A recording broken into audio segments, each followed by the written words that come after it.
네, 안녕하세요. 사도행전과 신약교리연구 47번째 시간입니다. 오늘은 사도행전 24장을 저번에 공부를 했는데 거기 25절에 나와 있는 주요 교리인 심판에 대해서 공부를 하고자 합니다. 이 심판이라는 주제가 굉장히 그 내용이 많기 때문에 오늘은 그냥 이 주요 교리인 심판에 대해서만 공부를 하고 다음 주에 이제 25장을 넘어가도록 하겠습니다. 그 24장 25절에 다음과 같은 구절이 나왔습니다. 바울이 의와 절제와 다가올 심판에 대해서 강론했다. 그래서 이제 이 다가올 심판이 무엇인지, 전체적인 그 성경에서 나오는 심판이 무엇인지에 대해서 공부를 하고자 합니다. 이 심판, judgment라고 하는 단어는 훈정형 성경에서는 이제 뭐 판단이라고도 번역을 했고 심판이라고도 번역을 했고 또 어떤 때는 재판이 되기도 했고 또 어떤 때는 뭐 판단의 공의라고 또 그것을 붙여서 이렇게 번역을 하기도 했습니다. 저는 이제 항상 제가 말씀드리지만 성경의 모든 단어는 우리 단어로 번역이 됐을 때 개념을 그냥 하나의 개념으로 일단은 잡고 있는 것이 전체적인 맥락을 이해하는 데 굉장히 중요합니다. 그래서 이 judgment는 judge, 심판한다, 뭐 어떤 것을 재판한다라는 의미를 갖는 거죠. 예, 그런 측면에서 심판이라고 그냥 단일하게 우리가 알고 있어도 무방합니다. 그리고 이 심판을 교리로 공부함에 있어서 많은 주석이라든가 또 어떤 많은 또 성경의 유명한 그러한 성경 교사들이 한 그런 어떤 교리적인 틀을 많이 알고 계실 겁니다. 그래서 심판을 주제로 했을 때는 뭐 7심판이 있다. 성경에 보면. 그런 식으로 해서 뭐 어떠한 심판을 7가지 종류로 뭐 갈보리 십자가에서의 죄에 대한 심판, 또 뭐 성도가 스스로가 하는 어떠한 심판, 그 다음에 또 그리스도의 심판, 크고 흰 왕자의 심판, 또 이스라엘 민족에게 주어지는 심판, 또 민족 심판, 또 천사들에 대한 심판, 뭐 이와 같은 것으로 이제 7가지로 이렇게 딱 나눠서 분류를 하는 것을 많이 들어보셨을 줄 압니다. 그것이 이제 나쁜 것이 아니죠. 모든 것을 체계적으로 정리하는 건 좋은데, 문제는 뭐냐면, 모든 어떤 교리라는 것이 어떤 사람이 정리해 놓은, 그래서 어떤 것을 그냥 체계적으로 묶어 놓은 그것만을 가지고 교리라고 할 수는 없습니다. 그래서 꼭 심판이 이렇게 딱 7가지만 있냐, 라고 봤을 때, 또 세부적으로 봤을 땐 그렇지 않을 수도 있고, 하기 때문에 어떠한 그 사람의 교리를 쫓는 것은 항상 경계해야만 합니다. 우리는 그냥 항상 이 성경에 나와 있는 이 단어를 가지고 그것들을 폭넓게 찾아오면서 어떤 종류의 이제 심판이 있는지를 우리가 이것을 교리적으로 이렇게 구분을 하면 되는 것이겠죠. 자, 그래서 먼저는 그 심판에 대해서 우리가 알아야 할 것은 이 심판이라고 하는 최초의 심판은 하나님의 어떤 전체적인 역사 가운데서 있었던 최초의 심판은 우리 지금 현재 살고 있는 땅과 하늘들이 창조된, 재창조된 그 이전에 있었던 심판이 있었던 것을 우리는 알 수 있습니다. 그것이 이제 루시퍼와 또 그의 타락한 천사들을 물로서 심판하신 그 기록에서 우리가 알 수 있는 거거든요. 베드로후서 3장 5절부터 7절은 말씀합니다. 이것이 이제 사실인데 하나님의 말씀으로 말미암아 하늘들이 옛적부터 있었고 또 땅이 물에서 나와 물 가운데 서 있는 것을 일부러 알려하지 아니하느니라. 먼저 이제 지금 살고 있는 우리의 그 땅이 물 속에 잠겨 있다가 거기에서 나온 것을 창세기에서도 기록하고 있죠. 그것입니다. 그것으로 말미암아 그때 있던 세상, 그러니까 그걸 기점으로 했을 때 그 이전을 얘기하는 거예요. 그때 있던 세상은 물의 넘침으로 멸망했다. 그래서 지금 있는 하늘들과 땅, 그래서 이제 그때가 있고 지금의 하늘들과 땅이 있는 것을 설명하시는 겁니다. 그 지금 있는 하늘들과 땅은 주께서 같은 말씀으로 보관하여 간직하사 경건치 아니한 사람들의 심판과 멸망의 날에 불사르기 위해 예비해 두셨느니라. 이와 같이 말씀합니다. 그러니까 많은 사람들이 이 베드로후서 말씀을 가지고 단순히 그냥 노아의 사건을 떠올리기 쉽죠. 그래서 노아의 그 시대에 물로서 심판하신 그것을 여기서 얘기하는 거라고 얘기하지만 사실 여기서의 정확한 문맥과 또 성경의 다른 곳에서 백업해주는 말씀은 우리가 살고 있는 이 하늘들과 땅이 창조되어지기 전에, 재창조되어지기 전에 원래 있었던 세상이 물로서 심판을 받았다라는 것입니다. 그래서 지금 이 우주 공간에는 여전히 하나님과 또 둘째 하늘 사이에는 거대한 물이 있는 것입니다. 그래서 그것을 얘기한 거예요.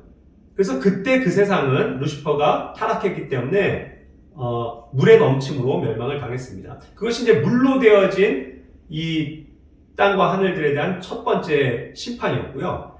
그 다음에 이제 두 번째 있게 될 심판은 어떤 영역이냐면 여기서도 얘기한 것처럼 멸망의 날을 불사르기 위해 예비되었다라는 거잖아요. 그러니까 결국 그것은 이제 불로 되어지는 심판이 또 하나 남아있다는 것을 설명해 주는 것입니다. 그래서 이 심판을 우리가 이해함에 있어서 우리가 있는 이 세상, 현재 세상이죠. 그것을 현 세상이라고 해왔고 옛 세상, 즉 예전에 있었던 세상을 얘기했던 거고요. 그 다음에 이제 다가올 세상에서의 이제 그 세계의 세상으로 성경은 그것을 기록하고 있는데 지금 이제 이러한 면에서 예전에 있었던 세상의 심판이 어떠했는지를 알려주는 그러한 중요한 근거입니다. 그래서 우리는 이것을 재창조로서 또 교리적으로 이렇게 받아들이고 있죠. 그렇기 때문에 그것을 잘 이해를 해야 합니다. 자, 그래서 이제 그런 면에서 이제 현재 세상에서의 이제 심판은 또 어떤 거냐를 본격적으로 다뤄보면 이미 이루어진 심판이 또한 있습니다. 그것은 뭐냐면 먼저 죄에 대한 정죄로 인한 그 사망의 심판이에요. 로마서 5장 16절 17절은 이와 같이 말합니다. 또 이 선물은 죄 지은 한 사람으로 말미암아 이루어진 것과 같지 아니하니 이는 한 사람으로 말미암은 심판은 정죄에 이르렀으나 많은 범죄로 인한 이 거저 주시는 선물은 칭의에 이르기 때문이니라. 한 사람의 범죄로 말미암아 사망이 한 사람을 통하여 군림하였을진데 은혜와 의의 선물을 넘치게 받는 자들은 한 사람 예수 그리스도를 통하여 더욱더 생명 안에서 군림하리라. 이와 같이 말씀합니다. 자, 여기서 먼저 알아야 될 것은 한 사람으로 인해서 이미 심판이 일어났다는 것을 성경은 증거하고 있다는 것이죠. 그것이 이제 정죄에 관한 심판입니다. 그 죄 때문에 죽게 되는 그 사형의 선고를 받은 그 심판을 의미하는 거죠. 그것이 이제 정죄와 멸망을 가져온 겁니다. 사망을 가져왔다는 것이죠. 그러니까 이제 첫 번째 아담이 지은 그 죄 때문에 그 죄로 인해서 하나님의 그 심판이 정죄가 이미 이루어졌다는 것입니다. 그 결과가 바로 모든 인간들이 아담으로부터 시작해서 모든 인간들이 죽게 된다는 그 사실입니다. 그것이 이제 첫 번째 심판의 결과였어요. 그리고 또 이미 이루어진 심판을 볼 때에 이 죄들을 방금 얘기한 죄로 인한 사망 그것을 또 뒤집는 놀라운 사건이 있는데 그것이 예수님께서 우리를 위해서 베풀어 주신 구속, 곧 죄들의 용서입니다. 이것은 이제 그 모든 인간이 가지고 가야 하는 그 죄에 대한 심판을 주님께서 대신 가져가 주시고 그것을 제거해 주신 구원을 이야기합니다. 그렇기 때문에 이제 예수님으로 인해서 우리가 생명과 칭의를 대신 선물 받았죠. 그러니까 아까 첫 사람은 죄로 인해서 범죄했고 사망이라는 결과를 낳은 심판을 받았지만 이제 예수님이 갈보리 십자가에서 받으신 그 심판은 우리의 죄를 대신해서 죽으신 것이라는 거죠. 그렇기 때문에 우리에게 이제는 생명과 칭의, 의로움을 선물해 주시는 거다라는 그러한 놀라운 심판을 예수님께서 이미 받으신 겁니다. 로마서 5장 18절 19절이 이야기합니다. 그러므로 한 사람의 범죄로 말미암아 심판이 모든 사람에게 임하여 정죄에 이른 것 같이 한 사람의 의로 말미암아 이 거저 주시는 선물이 모든 사람에게 임하여 생명의 칭의에 이르렀나니 한 사람의 불순종으로 말미암아 많은 사람이 죄인 된 것 같이 한 사람의 순종으로 말미암아 많은 사람이 의로운 자가 되리라. 이와 같이 예수님이 우리 대신 그 죽음의 심판을 받으신 것을 그래서 갈보리의 십자가의 은혜로 우리에게 이 죄들이 용서되고 죄로부터 생명으로 옮겨지게 되고 또한 죄로부터 의롭게 되어지는 그런 선물을 받았다라는 것을 이야기하는 것입니다. 이것도 큰 맥락에서의 이미 이루어진 심판이에요. 자, 그렇다고 하면 이제 현재 우리가 살아가면서도 진행되어지고 있는 심판들은 또 여러 가지가 있겠죠. 그래서 첫 번째로는 그것이 이제 우리는 이제 그렇게 해서 생명과 칭의를 받은 그리스도인들이 되었습니다. 성도가 되었죠. 자, 그럼 우리는 성도들은 이 세상을 살면서도 세상에 대한 심판을 분명히 할 수 있는 자들이라는 것을 성경은 이야기합니다. 그것이 이루어지고 있는 거죠. 고린도전서 6장 4절에서는 그런즉 너희가 만일 이 세상 삶에 속한 일들을 판단하려거든 교회 안에서 가장 작게 여기는 자들을 세워 판단하게 하라. 여기에서는 이제 혼자의 성경에서 판단이라고 바꿨지만 역시 이것이 저주입니다. 예, 저주먼트, 심판이죠. 결국 그렇기 때문에 제가 하나의 단어로서 이런 것들을 이해하고 있는 것이 중요하다고 말씀드리는 이유입니다.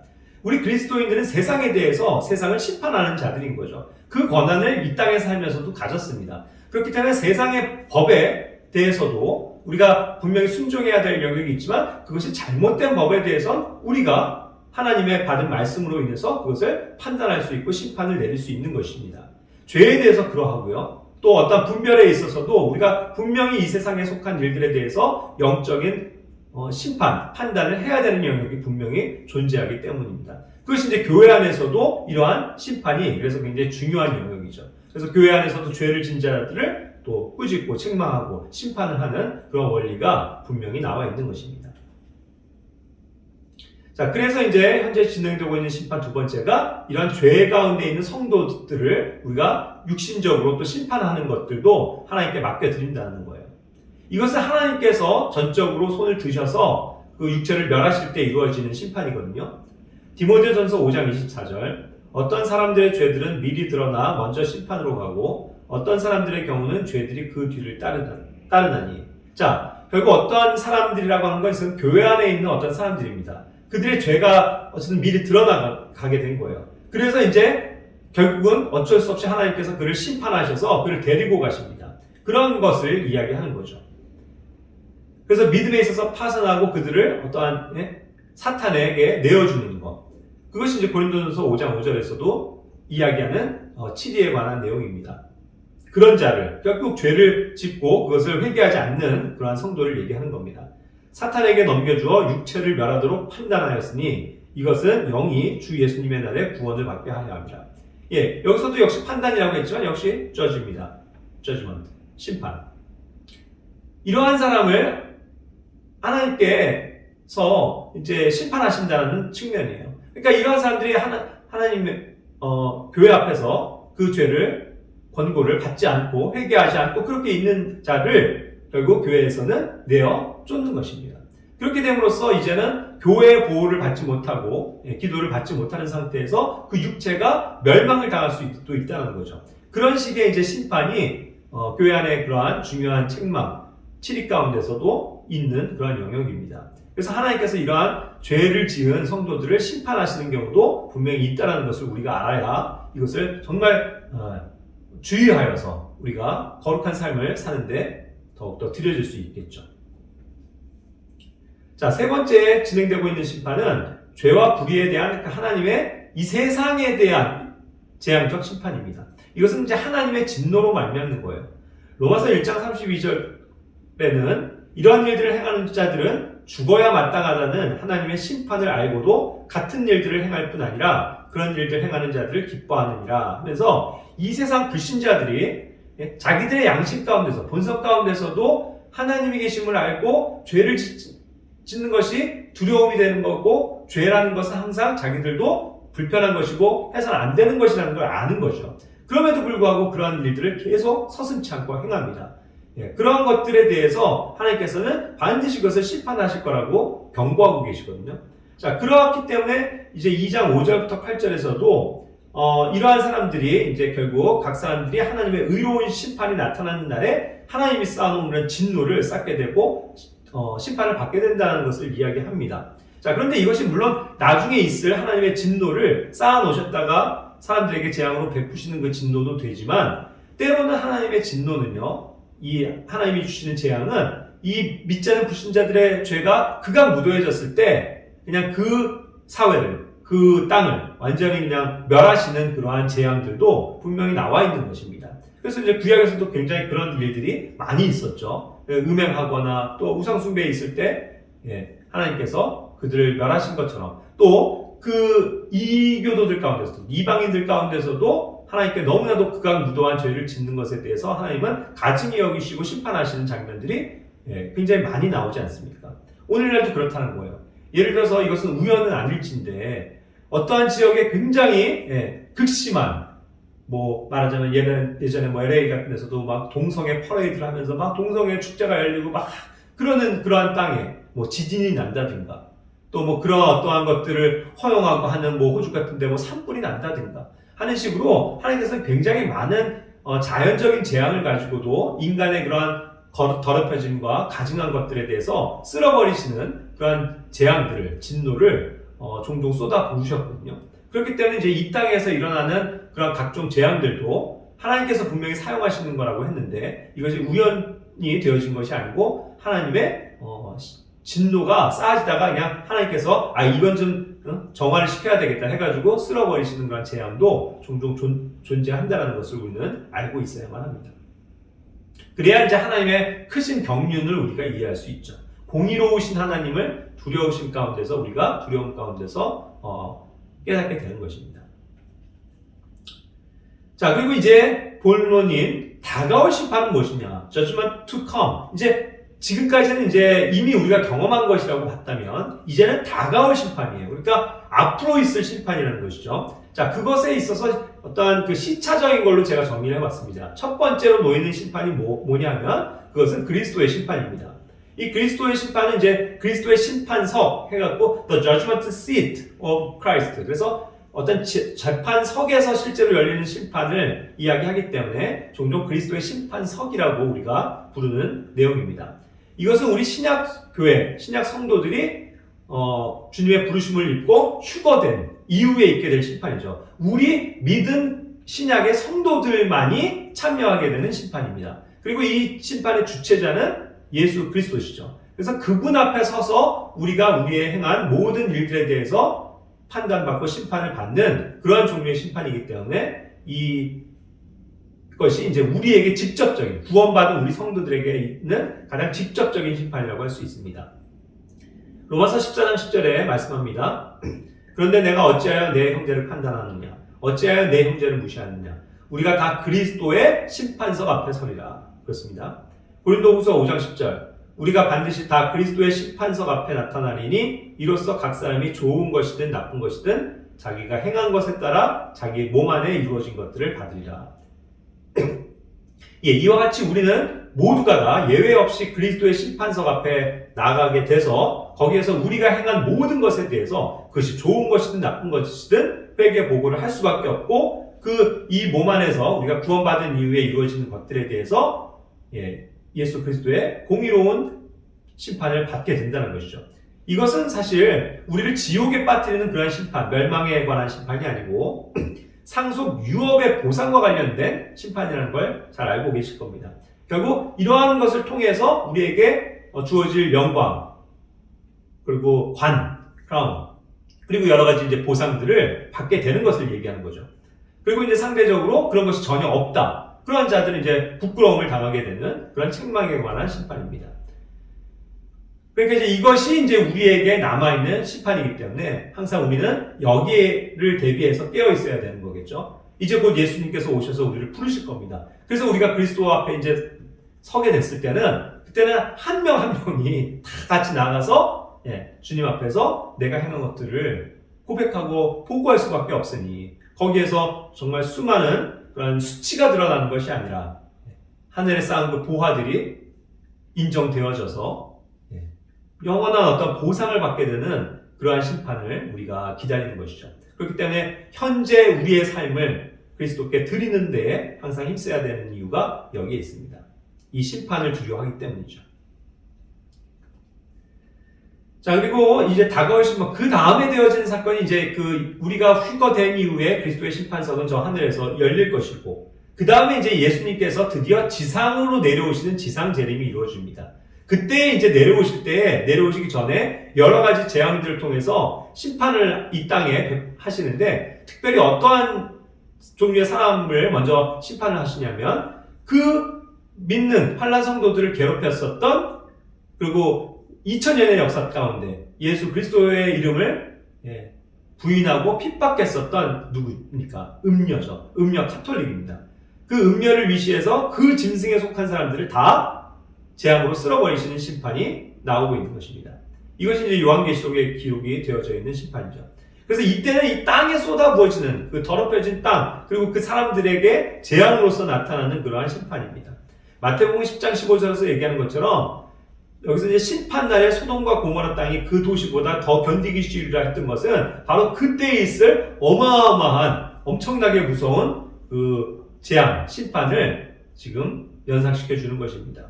기억하라는 것이죠. 예전에 소돔과 고모라 땅이 어땠죠? 그 음행과 동성애와 그냥 정말 천사들을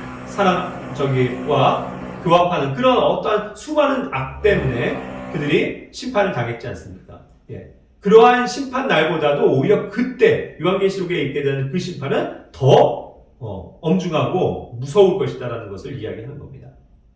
자, 그리고 이제 요한계시록 17장 1절에서도 그런 음녀가 받을 심판을 이미 계시록에서 이야기했고 19장 2절에서 또 그분께서 음행으로 땅을 부패시킨 그 큰 음녀를 심판하신다고 그렇게 해서 자신의 종들의 피해 원수를 그녀의 손에서 갚으시겠다고 말씀하시는 겁니다. 자, 이것이 이제 예수님이 지상에 재림하시기 직전에 이 땅에 쏟아 부어질 어마어마한 재앙의 심판을 먼저 기록을 하고 있는 것이죠. 자, 그렇게 되면서 이제 예수님께서 드디어 이 땅에 재림하시는 겁니다. 그래서 이제 여기 세 번째는 그리스도께서 재림하시면서 하시는 심판이 나와 있는데 그 첫 번째는 이 우주 공간을 가르치고서 오실 때에 사탄, 그 공중의 권세 잡은 자 사탄을 둘째 하늘에 거하고 있는 이 사탄을 결박해서 무적행, 바닥이 없는 그 구덩이에다가 넣어버리시는 거죠. 던져버리시는 겁니다. 그 심판을 먼저 집행을 하시는 거예요. 예. 그것이 이제 언제냐면 7년 이제 그 대환란이 끝날 때쯤 아닙니까? 그러고서 이제 그를 무적행에 가두시고 끝이 없는 구덩이에 가두시고 그 다음에 이제 이 땅에서 활동했었던 짐승과 거짓 선지자가 있죠. 이 666으로 상징되어지는 이 짐승이 있고 그를 옆에서 모든 악한 영으로서 세상을 미혹하는 거짓 선지자가 있는 거죠. 그를 잡아다가 불호수에 던지십니다. 그러한 심판을 집행하세요. 자, 그래서 여기에서 이 사탄과 짐승 또 거짓 선지자는 결국 그들을 사탄의 삼위일체인데 그들을 가두시는 것이 방법적으로 다릅니다. 공간이. 사탄은 끝이 없는 그 구덩이, 바닥 없는 구덩이에다가 던지시고요. 짐승과 거짓 선지자는 최종적으로 가야 되는 그 불호수 있죠. 불과 유황으로 타는 그 호수. 거기에 그냥 미리 던져버리시는 겁니다. 자, 그래서 이제 그것이 요한복음 12장 32절에서도 얘기한 것처럼 이 세상에 대한 심판이 있는데 이 세상의 통치자, 즉 사탄이죠. 그가 이제 쫓겨나게 될 것을 예언하고 있습니다. 그리고 요한계시록 20장 1절부터 3절에 보면 아까 얘기한 것처럼 사탄이 바닥 없는 구덩이에 갇히게 되는 것을 이야기하고 계신 거죠. 또한 요한계시록 19장 20절에서는 짐승이 여기서 땅에서 활동하던 그 짐승이 잡혔죠.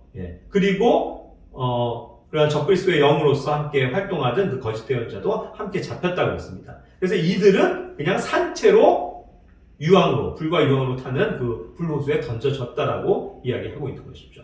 이와 같이 그 공중의 권수 잡은 자, 정말 그 죄의 장본인, 죄의 주동자, 죄의 근원, 그들을 싹 다 잡아다가 멸하시는 그런 심판이 먼저 등장을 하는 겁니다. 자, 그렇게 해서 이제 어떠한 외부적인 요소들은 영적 세계에 있는 사악함들을 다 제거하시고 이 땅에 내려오시는 겁니다. 그리고 그 전에 또 하나, 또 어떠한 이제 심판이 이루어지겠습니까? 이미 지옥에 감옥에 갇혀있는 타락한 천사들이 있죠. 그것은 이제 베드로후서 2장 4절에서도 얘기합니다. 하나님께서 죄를 지은 천사들, 타락한 천사들을 아끼지 아니하사 지옥에 던지시고 어둠의 사슬에 넘겨주어 심판 때까지 예비해 두셨다 그랬죠. 그러니까 예수님께서도 이 땅 지하 세계로 내려가셨을 때 감옥에 있는 영들, 즉 이 천사들의 영이죠. 그들이 당해야 될 심판을 선포하셨습니다. 그것을 우리는 잘 알고 있죠. 자, 그렇게 해서 그들이 어떤 지하라는 이 지옥이라는 세계의 한 부분에 지금 갇혀있다는 것을 알 수 있습니다. 그것이 유다서 1장 6절에서도 얘기한 것처럼 처음 신분을 지키지 아니하고 자기들의 처소를 떠난 천사들을 큰 날의 심판 때까지 영존하는 사슬로 묶어 어둠 밑에 예비해 주셨다 그랬죠. 그러니까 그들은 지금 그 영존하는 사슬로 묶여 있습니다. 지옥에. 그렇죠? 근데 그들까지도 이제 결국 불호수로 던져 버리셔야 되는 거잖아요. 그러니까 그들까지도 이제 불호수에 던지시는 그러한 심판이 같이 진행이 될 것입니다. 그래야 이제 영적 사악함들을 다 이 하나님의 그 창조 세계 가운데서 다 내어 쫓으시게 되는 정화의 작업이 되어지니까요. 자, 그러고선 이제 남아있는 사람들입니다. 이 사람들을 또, 심판하게 되겠죠. 자, 그럴 때 이제 저는 또 그런 생각도 듭니다. 이러한 그 천사들에 대한 심판은요, 성경에서 보면 이 통치자로서 오게 될 그러한 수만 성도의 역할이 될 수도 있다라는 생각이 듭니다. 유다서 1장 14절에서도 아담으로부터 일곱째 사람인 에녹이 예언한 것인데 이들에 관해 대언하여 이르되 보라 주께서 자신의 수만 성도와 함께 오시나니 했습니다. 자, 예수님의 그 지상재림을 지금 얘기하는 건데 지상재림을 하실 때는 예수님과 함께 수만 명의 성도들이 함께 온다고 기록하고 있거든요. 그럼 그렇게 와서 이 땅에 대한 심판을 집행하시는 그런 통치자로서 오게 되는 거니까 이것은 아마도 우리가 추측컨대 이것이 정확하게 누구라고는 얘기하지 않지만 그리스도의 심판석에서 그러한 심판을 할 수 있는 통치권을 가진 그 성도들 2000년 동안 있었던 그 성도들 가운데서의 성도들이 아닐까 생각하는 거죠. 그것이 아마 10만을 최소한은 넘지 않는 9만 9천 얼마까지 예를 들어서 수만 명의 성도들일 것이다 라는 것입니다. 그것을 이제 우리가 문자적으로 믿는 거죠. 그러한 성도들과 함께 오셔서 심판이 집행이 되니까 결국 그들도 뭔가 이러한 죄에 대한 심판, 세상에 대한 심판, 특히 그런 천사들에 대한 심판을 집행하는 데 있어서 통치권을 가지고 있을 수도 있다는 생각이 듭니다. 왜 그러냐면 고린도전서 6장 3절에서도 우리라고 했죠. 그 성도들입니다. 교회가 천사들을 판단할 것을 너희가 알지 못하느냐 했거든요. 여기서도 심판입니다. 천사들을 심판한다고 했거든요. 그러니까 하물며 세상 삶에 속한 일들은 얼마나 더 많이 심판하겠느냐 이건데 궁극적으로 우리가 천사들을 심판할 것이라고 이야기하지 않습니까? 그러니까 우리가 이런 면에서도 하나님의 왕국에 속한 사람들은 영적인 존재이기 때문에 영적 세계에서 일어나는 어떠한 일들을 심판할 수 있는 그런 통치권을 가진 사람일 것이다 라는 그런 생각을 해볼 수 있는 것이죠. 자, 그렇게 하고서 이제 실제로 이제 모든 땅에 있는 사람들을 심판하시는 이제 주님의 심판이 이루어집니다. 이 땅에 오셔서 하시는 심판이죠. 그래서 발을 실제로 내딛고 이제 예수님께서 그 거룩한 곳에 서셔서 거기에서 영원한 하나님의 그리스도의 천년왕국의 왕좌에 앉으셔서 심판을 하시는 겁니다. 이때 이제 살아서 남아있는 그 모든 재앙들을 면하고 살아있는 모든 민족들을 모으신다는 겁니다. 그렇기 때문에 이것을 이제 우리가 흔히 민족 심판이라고 얘기하는 것이죠. 마태복음 25장 31절부터 46절이 그것을 얘기하는 겁니다. 결국 양과 염소의 무리들을 이렇게 정확하게 구분해서 딱 두 개로 구분합니다. 그래서 하늘의 왕국에 들어가야 될 사람들은 하늘의 왕국으로 들어보내시고 그 다음에 이제 지옥에 불로 보내시는 그런 것으로 분류가 된다는 것이죠. 그러한 심판을 이제 집행하시는 겁니다. 이것이 이제 31절에서 보면 사람의 아들이 자기의 영광 중에 모든 거룩한 천사와 함께 올 때에 자기의 영광의 왕좌에 앉아서 그랬거든요. 자기의 그 왕좌에 앉아서 이 심판을 집행하시는 겁니다. 밖에가 지금 공사 때문에 시끄러운데 그래도 우리가 집중을 하겠습니다. 자, 32절. 모든 민족들이죠. 여기 이제 남아있는 모든 민족에 속한 그 사람들을 자기 앞에 모으신다는 겁니다. 그리고 목자가 염소들로부터 자기 양들을 갈라내듯 그들을 일일이 분리한다라고 얘기했습니다. 자, 여기서 보세요. 목자가 염소와 양을 구분하고 갈라내는 것은 어려운 일이 아닙니다. 그러나 분명히 양과 염소로만 지금 분류를 하면 된다는 거죠.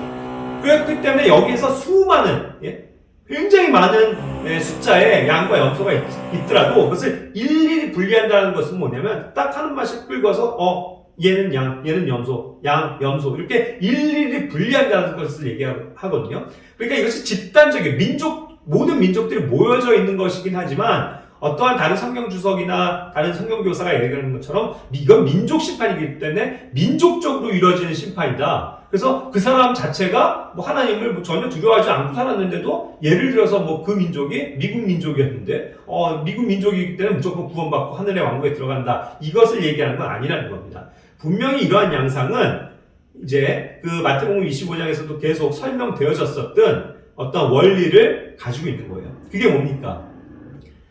결국 예수님의 이름으로 그 유대인들을 받아주고 아껴주고 그들을 보호해주고 도와준 그러한 의로운 사람들이 받게 되는 구원을 의미하기 때문이죠. 요한복음 12장 48절도 그런 것을 얘기하는 겁니다. 나를 거절하고 예수님을 거절하고 내 말들을 받아들이지 아니한 자에게는 그를 심판하는 이가 있으니 곧 내가 한 말 바로 그 말이 마지막 날에 그를 심판하리라 그랬거든요.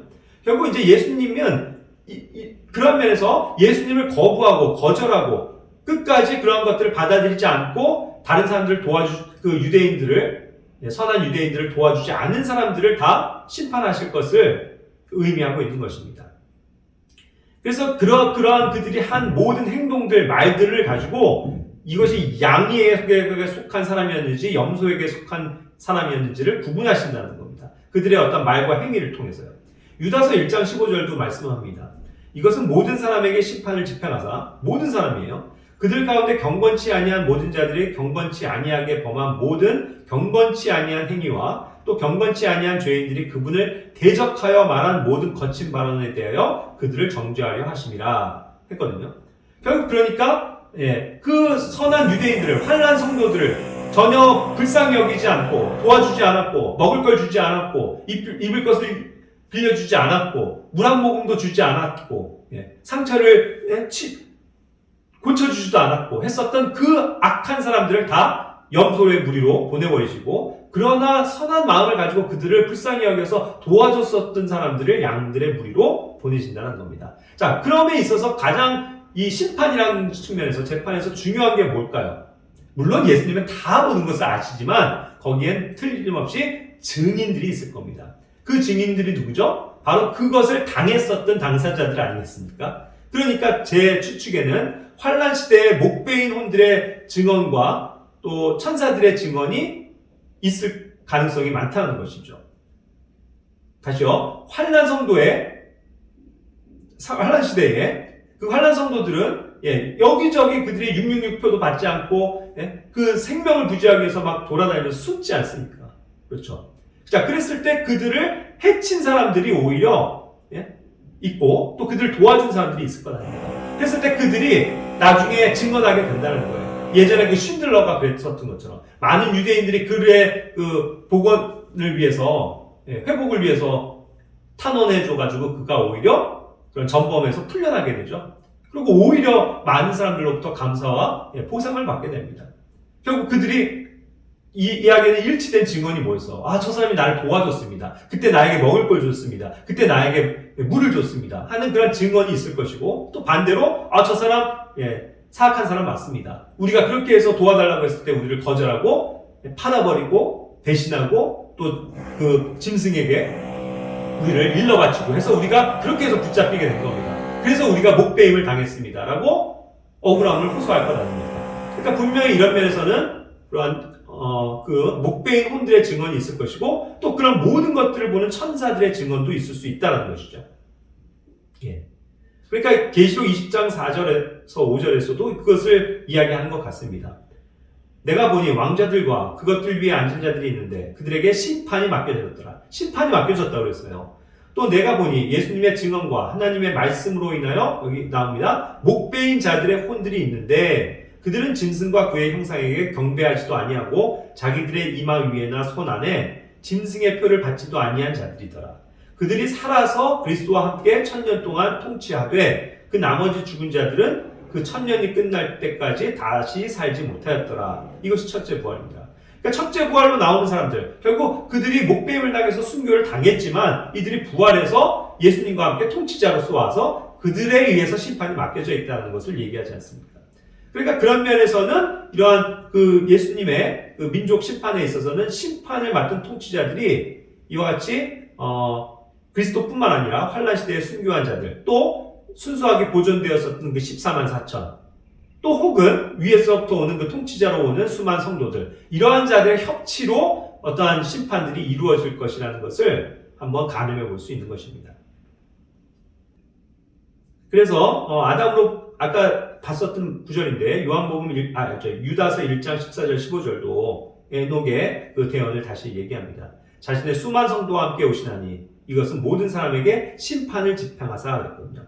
역시 여기에서도 하늘에서도 이 모든 것을 알고 있는 영적인 존재, 그리스도의 심판상을 겪고 왕관을 얻어서 통치자로서 오게 될 그 수많은 성도들 얘기하겠죠. 그들이 다 모든 예수님과 함께 이러한 어떤 심판의 과정에 참여하는 자들이 될 수도 있다라는 생각을 해볼 수 있는 것입니다. 그리고 이제 천사들은 항상 그런 것들을 보고 있으니까요. 자, 그렇게 해서 이제 실제로 천년왕국이 시작됩니다. 이제 모든 것이 정화되었죠. 악한 사람들은 이제 다 지옥으로 갔고 의로운 사람들만 남았습니다. 그리고 그들에게 항상 마음으로부터 외부적으로부터 항상 죄를 가져다 주려고 했었던 장본인 사탄 마귀도 다 이미 붙잡혀 있어요. 그러니까 이 지상천국은 진짜로 하늘의 왕국으로서 이루어진 것이고 천년 동안이나 지속되는 그들이 천년 동안 살 수 있는 그런 영존하는 세상이 열리게 되는 것입니다. 그래서 정말 의로운 세상, 공의로운 세상이 되어진 거죠. 예수 그리스도께서 왕으로 통치하시는. 자, 그러할 때도 여러 지역에 여전히 이 땅은 존재하기 때문에 여전히 아프리카도 있고 뭐 아시아도 있고 모든 대륙과 이런 것들이 있을 겁니다. 거기에서 이제 그 남아있는 사람들을 이제 통치하게 되는 영역들이 있겠죠. 그렇게 했을 때 아까 얘기한 것처럼 주님께서는 예루살렘에 지금 거하고 계시고 남은 통치자들이 전 세계를 맡아서 심판하게 될 텐데 그때 역시 어떠한 것을 근거로 하겠습니까? 그것은 항상 예수 그리스도의 선하신 말씀, 그것으로 공의로운 판단을 하겠죠. 심판을 할 것입니다. 그렇기 때문에 그것을 이제 먼저 왕국 법령이 어떠한 것이다라는 것을 미리 마태복음 5장에서도 설명해 주신 거예요. 그래서 산상수훈에서 얘기하는 그러한 정말 우리가 지키기 너무나도 어려운 그러한 법은 지금 우리가 지킬 수 있는 법이 아니거든요. 그것은 외부적으로 죄를 가져다 주지 않는 정말 죄가 없는 상태에서 출발하는 것이기 때문에 그들이 스스로가 그 마음들을 지켜야 되는 굉장히 수준 높은 삶을 요구합니다. 그것이 이제 예수님께서 행하시는 공의거든요. 예를 들어서 까닭 없이 자기 형제에게 막 화를 내고 또 미워하는 그런 것이 공의에 이제 위험에 처하게 돼서 욕하고 비난하고 하는 사람들이 그런 것으로 인해서 지옥 불의 위험에 처하게 된다고 하지 않습니까? 또한 28절 30절에서도 얘기하지만 유명한 구절이죠. 어떤 여자를 보고 막 음욕을 품었다. 그것만으로도 이미 죄를 지은 것이 되기 때문에 그 마음을 지키지 못하고 그래서 그것으로 인해서 지옥에 갈 수 있다는 거죠. 그러니까 그렇게 해서 지옥에 그들이 안 가려면 영원히 그래서 천년왕국에서 살고 영원한 세계를 맛보기 위해선 오히려 자기의 눈이 실족하려고 할 때 뽑아버리고 손이 죄를 지려고 할 때 그것을 잘라버릴지언정 지옥에 가면 안 된다는 것을 엄중하게 경고해 주는 것입니다.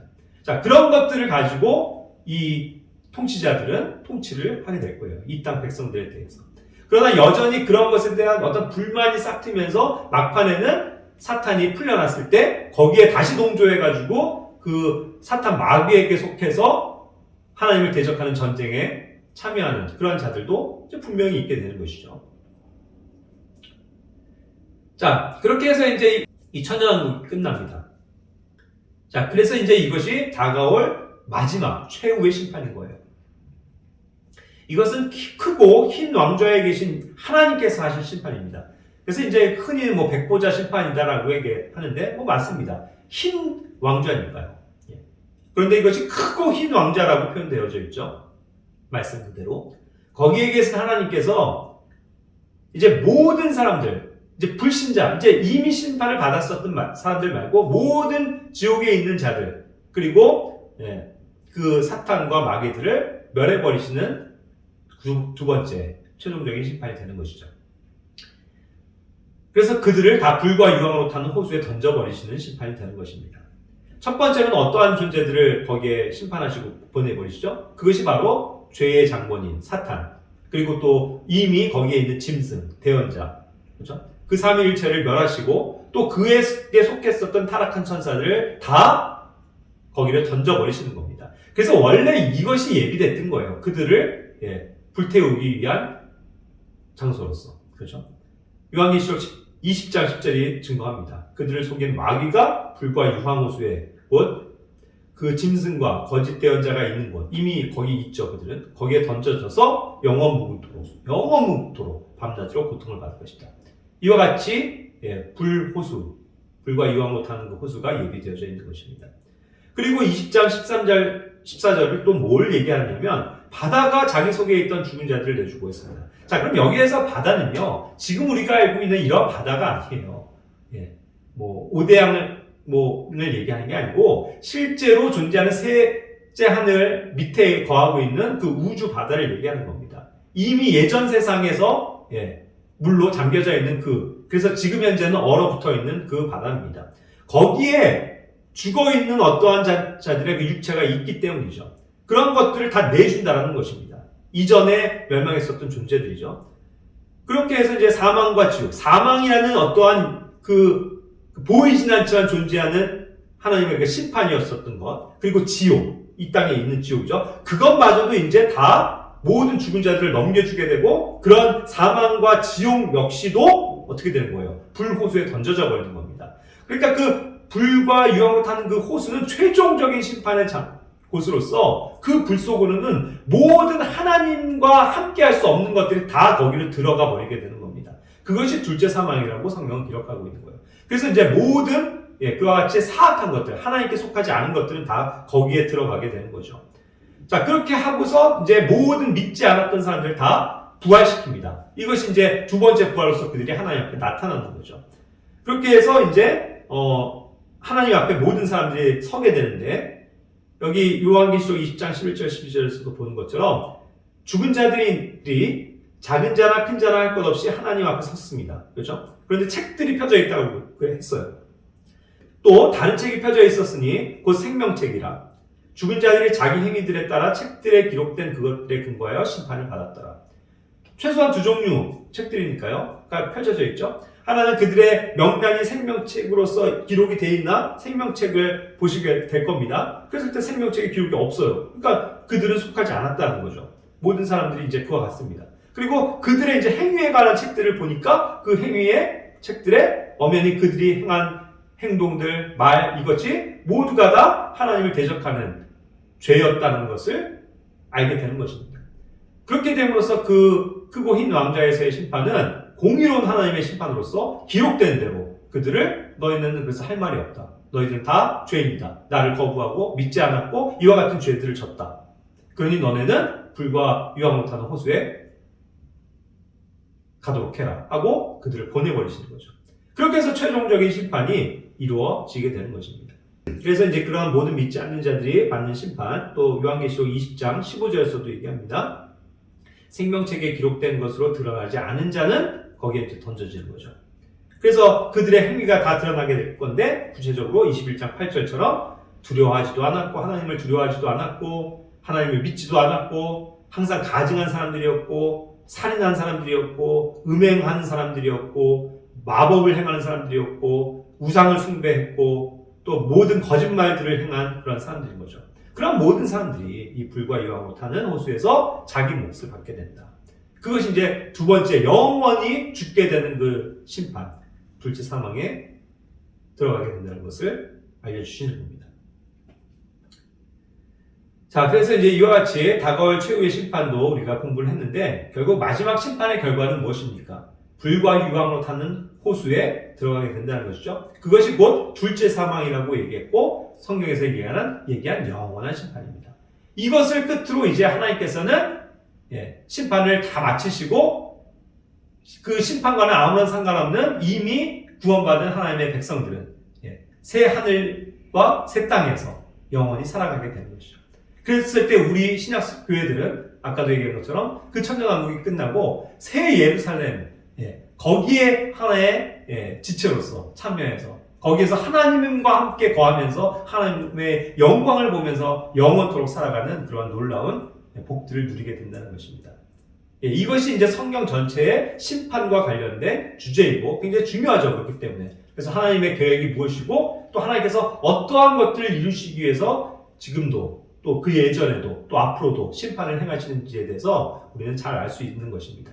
자, 이와 같이 이제 이런 심판에 대해서 정리하고 이런 것들을 확고하게 우리가 믿고 있는 그런 성도들이 되기를 원합니다. 다음번에 이제 25장 공부하도록 하겠습니다. 감사합니다.